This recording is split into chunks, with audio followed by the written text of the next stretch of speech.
More than 200 skills trainees who graduated in JUS have been given starter packs to aid them while practicing. The program, organized by the federal government, is aimed at changing their orientation and preparing them to optimize employment opportunities in smartphone repairs and the service market. TVC News' Funum Joshua has details. The federal government initiative on poverty alleviation among citizens, mostly youths, across the nation is set to be progressing. The federal government Earn Skills program is designed to upgrade the skills of beneficiaries in the labor market in order to optimize their chances at employment. A certificate of attendance was each given to the participants and starter packs that will enable them to start a smartphone repairs business. The Minister of Humanitarian Affairs, Disaster Management and Social Development was the special guest of honor at the event.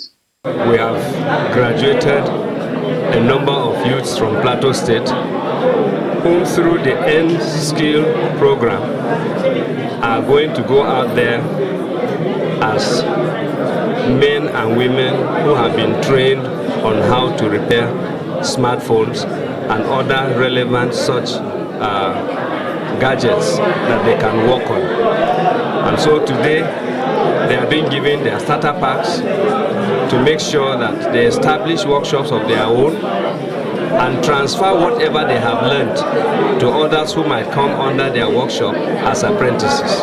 These people are benefiting under the non-graduate component, and their type of skill is called Earn Skill. They have been trained on software handset repairs for 6 weeks, and they have been given their starter packs. They will be attached to those who are already established so that they can further enrich the skills they have acquired, after which they will be on their own with close monitoring to ensure that there is proper utilization of the knowledge, the skill, and the items given to them. Some of the participants shared their joy with us over the achievement. The program has been wonderful. It has been 6 weeks of in-house training for skills acquisition in learning how to repair phones and writing of business plans. That I'm able to learn some basic skills in terms of smartphone repairing. All the beneficiaries will be attached directly to mastercraft process in the trade for a 6-month apprenticeship. Funum Joshua, TVC News, Jos.